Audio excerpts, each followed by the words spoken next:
Et bonjour. Aujourd'hui, on se retrouve pour aborder le thème du sommeil, un sujet qu'on a choisi toutes les trois parce qu'il nous semblait quand même assez intéressant d'un point de vue sensibilité. Alors, est-ce qu'on dort bien?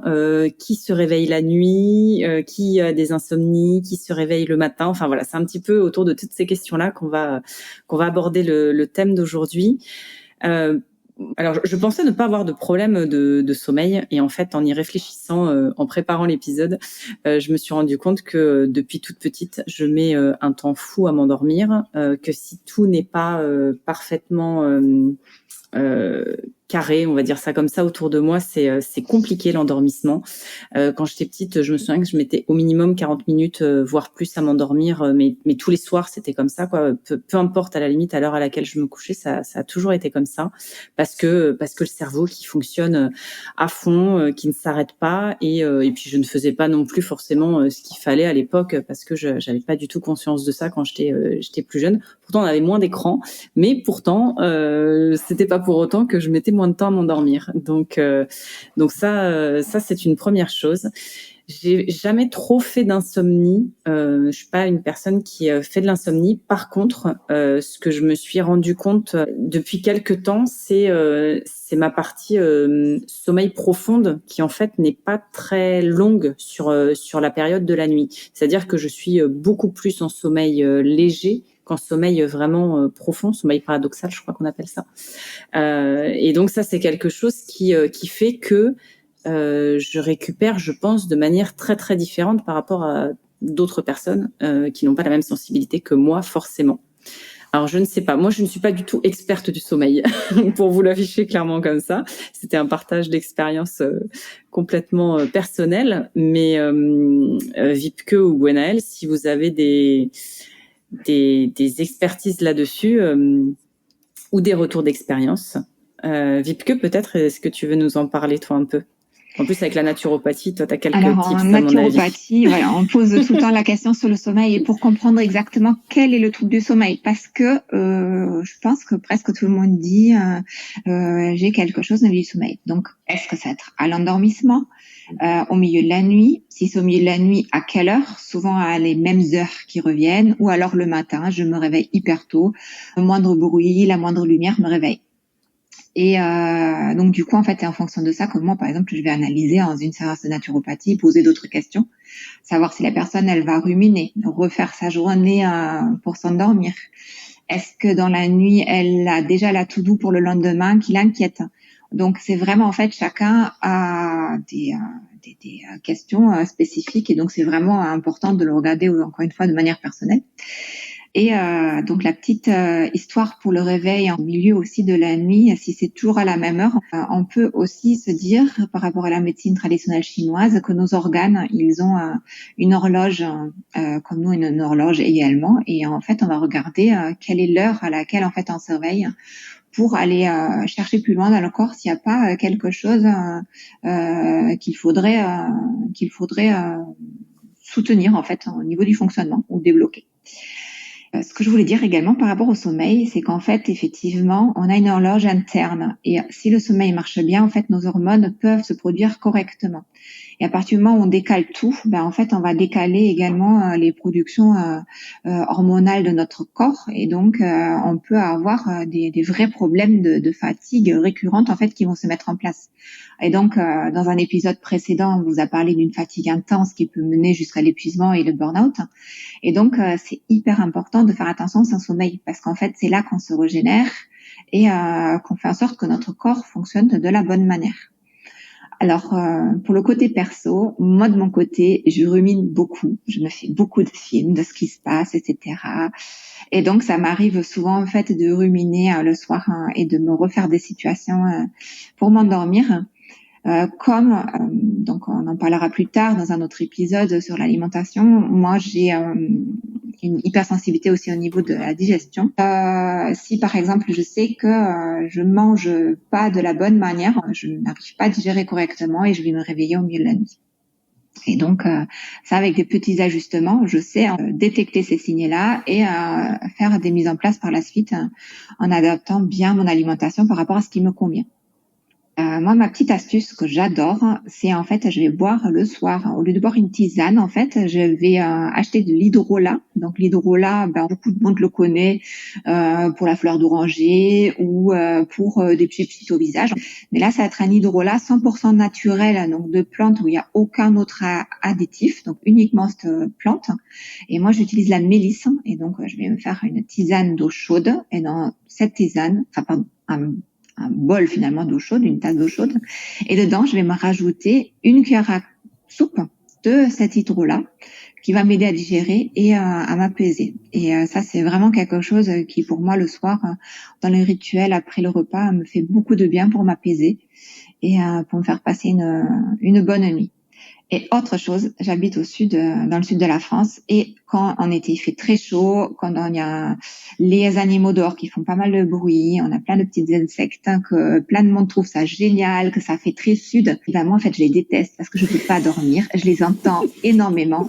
L'été, je vais utiliser deux choses. Je vais utiliser des bouchons d'oreilles spécifiques qui sont vraiment adaptés à mon type d'oreille. Et je vais aussi utiliser un masque de sommeil qui me permet de pouvoir vraiment correctement dormir, parce que chaque source de lumière va faire en sorte que en fait on va être tout de suite en hypervigilance. Et avec ces deux astuces que je ne voulais pas du tout essayer, parce que j'ai dit impossible de dormir avec des bouchons d'oreilles en s'entend respirer, etc. Donc j'en ai testé plusieurs. Vraiment, je vois un avant après, et maintenant je voyage même avec, si je vais dans un hôtel ou si je veux me reposer dans un train ou un avion. Ça m'aide énormément, parce qu'au final, peut-être essayer quelque chose qui peut être inconfortable au début, mais qui m'aide au final d'avoir un sommeil récupérateur, j'ai vite choisi. Et c'était mon petit partage à moi. Gwen, comment dors-tu? J'ai un sommeil que l'on pourrait qualifier de léger, au sens où je suis comme toi, c'est-à-dire que le moindre bruit me dérange. Pourquoi ? Parce que, comme tu dis, voilà, on est en hypervigilance, mon attention est détournée et va se focuser sur ce bruit, que du coup, dans la nuit, dans des conditions un peu particulières, vont prendre une ampleur, ils vont être disproportionnées, justement. Donc, je ne peux pas dormir la fenêtre ouverte, par exemple. Ça, c'est quelque chose que je ne peux pas faire. Lit est carré. C'est-à-dire que mon lit, je ne peux pas dormir dans un lit défait, dans un lit brouillon. Moi, j'ai besoin de dormir dans un lit qui est avec un drap qui est tendu, j'ai besoin de ça. J'ai aussi la nécessité de dormir avec quelque chose sur moi, même si c'est l'été et qu'il fait chaud. Ça fait partie des choses qui me sont nécessaires pour dormir. Donc, là où certaines personnes vont dormir presque nues parce que c'est l'été, qu'il fait chaud, sans drap, sans rien du tout, je ne peux pas. Ça m'est impossible. Enfin, impossible, c'est un grand mot, mais en tout cas, je dormirais très, très, très, très mal. Donc, j'ai toujours quelque chose sur moi. J'ai toujours à minima la housse de couette sans la couette à l'intérieur parce que ça fait deux couches sur moi. Pareil. Que je suis sensible au bruit, et aucun réveil, aucun tic-tac à côté de moi. Ça, c'est insupportable. Je ne peux pas m'endormir avec un tic-tac à côté de moi. D'ailleurs, je ne suis pas la seule, parce que je me rends compte qu'il commence à faire des réveils qui ne produisent pas ce bruit de tic-tac. Donc, c'est qu'il y a bien une raison, c'est qu'il y a un marché. Donc. Et puis, la lumière. Il ne peut pas y avoir de lumière, donc c'est difficile aujourd'hui, parce qu'on peut avoir un appareil avec une toute petite lumière rouge, ne serait-ce que le radiateur électrique qui a une toute petite lumière rouge. Ça, j'ai compris qu'en fait, ça donnait l'information à, je crois que c'est la glande pinéale, mais je veux pas dire de bêtises. Ça donne l'information que c'est qu'il fait jour et que c'est l'heure de se réveiller. Donc moi, des toutes petites lumières comme ça, d'avoir un sommeil profond et réparateur. Donc, que moi, je dors avec un masque de nuit. Voilà, c'est obligé. Il m'arrive de temps en temps d'avoir les bouchons d'oreilles, mais dans des circonstances un peu particulières. Mais sinon, j'essaye de rester dans le confort de mes oreilles sans rien dedans, parce que j'ai du mal à supporter aussi. Ça fait partie de l'hypersensibilité. Voilà, j'ai du mal à supporter sur une période un peu trop longue les bouchons d'oreilles. Pas de réveil, pas de tic-tac, pas de réveil avec une lumière, l'heure qui est lumineuse. Voilà, tout ça, c'est des choses que j'ai bannies. J'ai compris, parce qu'on à s'écouter, à se respecter, on comprend. Après, dans le cadre de la sophrologie, on a des pratiques spéciales dédiées au sommeil, et j'ai appris que la première des choses, c'est qu'on peut pas aller se coucher en courant. Quand on a un rythme de vie qui est quand même assez intense, tous autant qu'on est, et puis si on est dans des circonstances en qualité d'hypersensible, de stress, de tension, d'émotions qui ne sont pas évacuées, etc., on peut pas aller se coucher parce qu'on n'est pas dans les bonnes conditions pour aller se coucher. Donc, prendre une douche en conscience, on en a parlé avec Marie dans un podcast précédent, prendre une douche en conscience, et cette douche, elle me permet de me débarrasser de ma journée. En tout cas, moi, c'est comme ça que je la prends, ma douche. Elle me débarrasse de ma journée. Je me débarrasse de mes énergies de la journée. Et puis, si j'ai besoin d'avoir une douche un tout petit peu plus chaude, parce que ça va me décontracter mes tensions, etc., je vais monter d'1 degré la douche, ou d'1 demi-degré la douche, et je vais prendre cette douche peut-être plus spécifiquement justement sur les parties hautes où mes tensions vont s'accumuler. Puis j'en ai parlé précédemment, mais respirer, prendre le temps de respirer. Et en fait, le but, c'est de faire descendre cette pression, parce qu'aller se coucher avec cet état de pression-là, c'est impossible. On a parlé d'endormissement. L'endormissement va s'allonger par voie de conséquence, et on peut s'agacer, on peut tourner, faire la machine à laver dans le lit, et c'est un cercle vicieux. Aller se coucher dans les bonnes conditions, donc dans un état de pression qui est diminué. Mais qu'elle a parlé de doudou, voilà, se mettre dans des conditions douces, dans un plaid, d'avoir une lecture avant de s'endormir, ça peut aussi aider. Une lecture plutôt douce, j'ai envie de dire, qui va pas forcément faire travailler plus que ça notre système imaginaire et cognitif, parce qu'on n'a pas besoin de ça. Là, je pense qu'il faut tester, encore une fois, les choses qui nous font du bien, et puis installer un rituel. Et ça, j'ai suivi une formation avec un spécialiste du sommeil. En fait, le sommeil doit faire l'objet d'un rituel, et on doit idéalement se coucher à la même heure, observer combien de temps il nous faut, parce que on nous dit en moyenne on dort 8 heures. Non, c'est faux. Il y a des gens en 5 heures, ils ont récupéré, ça leur suffit, et d'autres personnes qui ont besoin de 9 heures. Et ça, c'est propre à chacun. Et il faut tester, éprouver pour savoir combien d'heures de sommeil il me faut pour me sentir bien, pour me sentir reposée et avoir toutes mes capacités en éveil et suffisamment actives. Que je te rejoins, moi je bois une camomille avec du miel. C'est mon petit truc, la camomille, ça amène la douceur dans plein de systèmes digestifs aussi, voilà. Moi la camomille, ça me fait beaucoup de bien, j'aime le goût en plus. Et j'y mets une petite cuillère à café de miel, et ça participe à mon rituel, à faire en sorte que je vais tout doucement me mettre en condition, mettre mon corps en condition, mettre mon esprit en condition pour me livrer dans les bras de Morphée. Et je pense que si on met ça en place, voilà, de façon répétitive pendant plusieurs jours, et à un moment donné, en fait, le corps, l'esprit vont comprendre. Ok, c'est l'heure. Il y a ce rituel qui se met en place, et hop, je peux aller sereinement me coucher dans les bonnes conditions, les conditions qui sont les miennes, pour avoir un sommeil récupérateur. Voilà, tout mon expérience et mes petits trucs, mes astuces. Alors, ce que j'ai envie de rajouter, parce que j'entends que tu as vraiment besoin au niveau de ton lit que ce soit fait d'une certaine façon. Enfin, moi, c'est côté température, donc j'ai vraiment besoin aussi que ce soit une certaine température qui me convienne, et qui peut aussi changer au milieu de la nuit.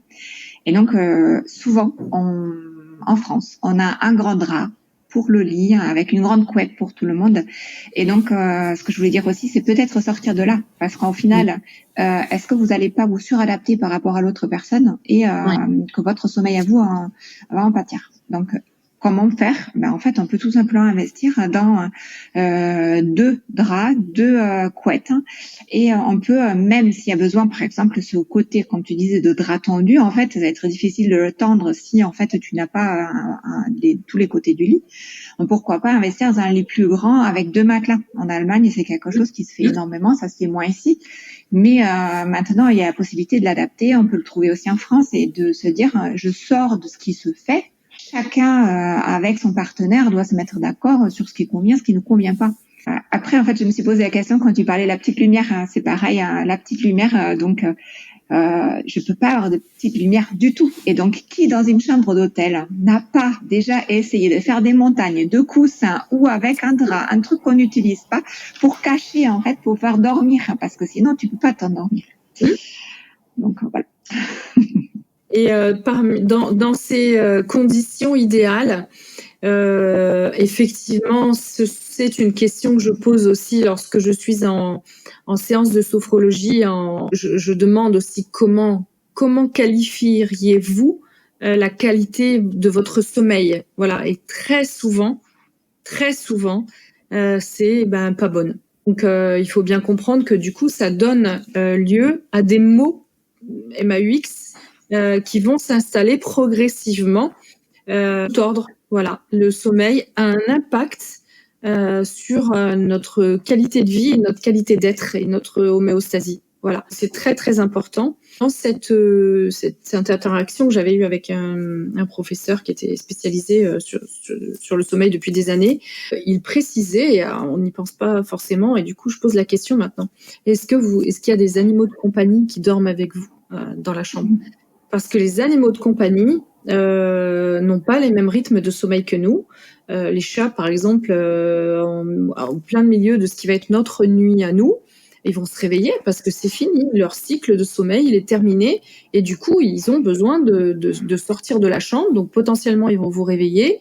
Il y a aussi des chiens. Enfin, moi, j'ai une dame qui avait des bulldogs anglais, je crois. Quand ils dorment, ils ronflent.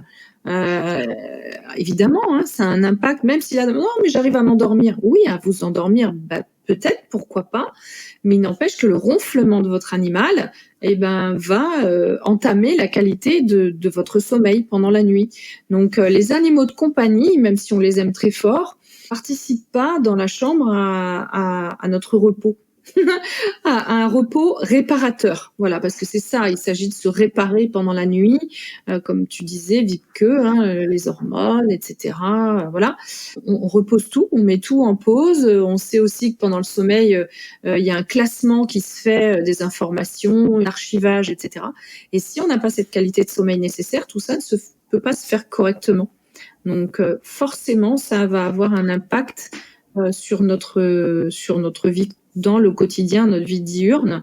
Donc, écoutez-vous, mettez en place le nécessaire. Vibeke, tu sais à quoi j'ai pensé quand tu parlais des couettes là. Il y a un géant suédois il y a quelque temps, je sais pas si c'est encore le cas, qui proposait, en fait, c'était une couette, mais avec une couture centrale, et d'un côté, la couette était plus épaisse et de l'autre, elle l'était moins. Effectivement, cette sensibilité au chaud, au froid qui est différente de notre compagne, de notre compagnon. Donc, pourquoi pas adopter effectivement ce principe d'avoir des couettes différentes pour que chacun y trouve son confort finalement, parce que c'est ça le but. Voilà mes petites astuces et mon expérience d'hypersensible avec le sommeil.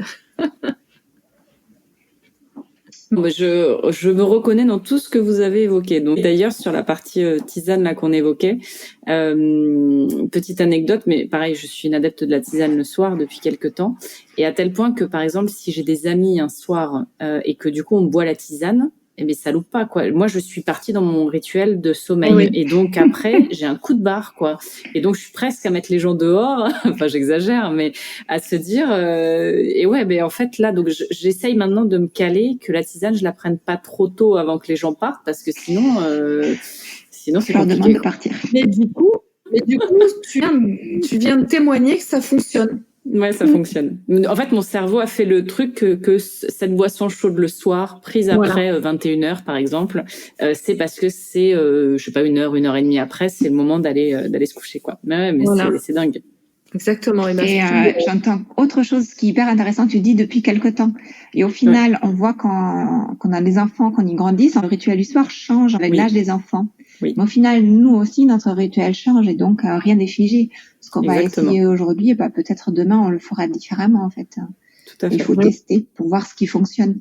Et tu parles d'enfants et justement, tu vois, on est vraiment connectés parce que j'étais en train de penser à ma fille quand elle était petite. Parfois, elle devait sentir que voilà, elle était un peu pas en condition pour aller se coucher et elle disait maman, je vais avoir du mal à m'endormir.